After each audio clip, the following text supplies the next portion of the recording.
പുത്രന്റെ നാമത്തിൽ ചോദിക്കും കാര്യങ്ങൾ, പുത്രന്റെ നാമത്തിൽ ചോദിക്കും കാര്യങ്ങൾ, ഉത്തരം തന്നരുളാമെന്നുള്ളൊരു വാക്തത്വം പോൽ ദയവായി, എന്നുള്ളൊരു വാക്തത്വം പോൽ ദയവായി.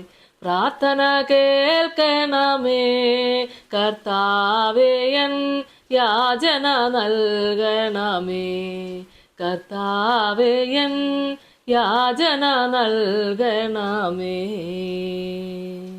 കർത്താവിൽ എനിക്ക് ഏറ്റവും പ്രിയപ്പെട്ടവരെ, 33 സങ്കീർത്തനം അതിൻ്റെ 18 മുതലുള്ള വചനഭാഗങ്ങൾ നമുക്ക് വായിക്കാം. യഹോവയുടെ ദൃഷ്ടി തൻ്റെ ഭക്തന്മാരുടെ മേലും തൻ്റെ ദയക്കായി പ്രത്യാശിക്കുന്നവരുടെ മേലും ഇരിക്കുന്നു. അവരുടെ പ്രാണനെ മരണത്തിൽ നിന്ന് വിടുവിപ്പാനും ക്ഷാമത്തിൽ അവരെ ജീവനോടെ രക്ഷിപ്പാനും തന്നെ.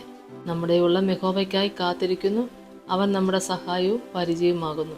അവൻ്റെ വിശുദ്ധ നാമത്തിൽ നാം ആശ്രയിക്കിയാൽ നമ്മുടെ ഹൃദയം അവന് സന്തോഷിക്കും. യഹോവേ, ഞങ്ങൾ നിങ്ങൾ പ്രത്യാശ വയ്ക്കുന്നത് പോലെ നിന്റെ ദയ ഞങ്ങളുടെ മേൽ ഉണ്ടാകുമാറാകട്ടെ. ദാവീദ് രാജാവ് ഇവിടെ വിശ്വാസത്തെ ബലപ്പെടുത്തിക്കൊണ്ട് തന്നെ തൻ്റെ അനുഭവത്തിലൂടെ യഹോവയെ അനുഭവിച്ചറിഞ്ഞ സത്യങ്ങളെ ഈ വേദപുസ്തകത്തിലൂടെ നമുക്കും വായിച്ചെടുക്കുമ്പോൾ അത്ഭുതകരമായിട്ട് പൂർവ്വപിതാക്കന്മാരെ മുതൽ അപ്പോസ്തലന്മാരെ വരെ നടത്തിയ ഈ ദൈവം എത്ര വലിയവൻ, ഇന്ന് നമ്മളെ പോറ്റി പുലർത്തുന്നത് ഓർത്ത് സ്തോത്രം. അതിനെ നമ്മളെ കേൾപ്പിക്കുന്നത് യഹോവയുടെ ദൃഷ്ടി തൻ്റെ ഭക്തന്മാരുടെ മേലും തൻ്റെ ദയക്കായി പ്രത്യാശിക്കുന്നവരുടെ മേലും ഇരിക്കുന്നു. അത് നമ്മളെല്ലാവരും ജീവിതത്തിൻ്റെ പല മേഖലകളിലും അനുഭവിച്ചു പോകുന്നുണ്ടല്ലോ. അതെ, കർത്താവിൻ്റെ ദൃഷ്ടി നമ്മുടെ മേലുണ്ട് എന്ന് ഓരോ ഭക്തനും കണ്ടെത്താവുന്ന അനുഭവ കാലങ്ങളാണിത്. ആമേൻ, സ്തോത്രം.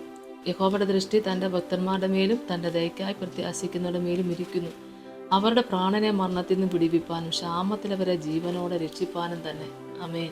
ഇത്ര കൈമിടുക്കോടെ നടത്തുവാൻ, ഇത്ര കരുതുവാൻ, ഇത്രമാത്രം നമ്മളെ പൊറ്റി പുലർത്തുവാൻ ദൈവമായ കർത്താവെ ഓരോ നിമിഷങ്ങളും ഓർത്തു പോകുന്നു. അനുഭവത്തിലൂടെ ദൈവം നമ്മളെ നടത്തിക്കൊണ്ട് പോകുമ്പോൾ ഈ വചനഭാഗങ്ങളൊക്കെ നമ്മൾ ശരിക്കും അനുഭവിച്ച് തന്നെ പോകുക.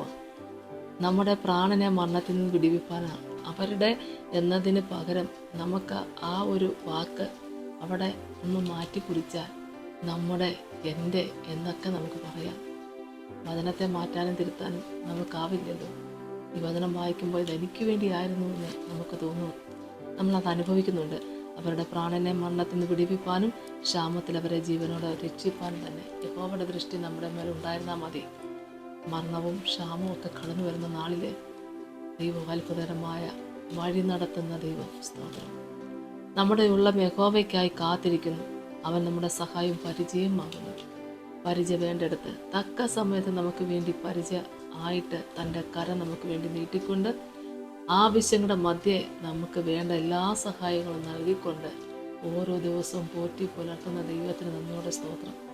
അവൻ്റെ വിശുദ്ധ നാമത്തിൽ നാം ആശ്രയിക്കിയാൽ നമ്മുടെ ഹൃദയം അവനെ സന്തോഷിക്കും.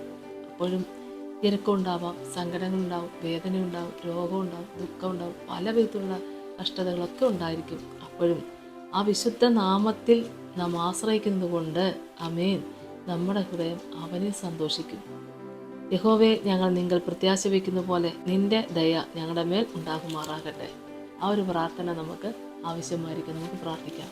സ്തോത്രം കർത്താവേ, കരുണാസമ്പന്നന്റെ സ്വർഗീയ നല്ല ദൈവമേ, അവിടുത്തെ ദയയ്ക്ക് തക്കവണ്ണം ഞങ്ങളോട് കൃപ ചെയ്യണമേ, കൃപ ചെയ്യണമേ.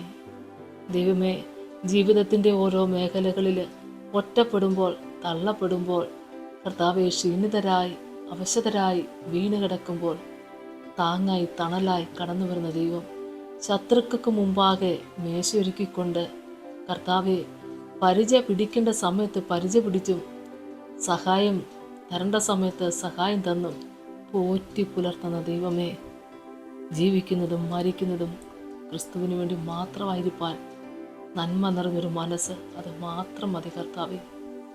ദാവീദ് രാജാവ് ദൈവത്തോട് അപേക്ഷിച്ചതുപോലെ ഒരു നിർമ്മലമായ ഹൃദയം എനിക്ക് തരണമേ.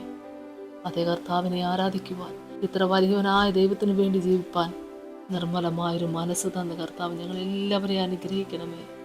പിതാവിൻ്റെയും പുത്രൻ്റെയും പരിശുദ്ധാത്മാവിൻ്റെ നാമത്തിൽ തന്നെ ആമേൻ. ഹല്ലേലൂയ. യേശുവേ സ്തോത്രം.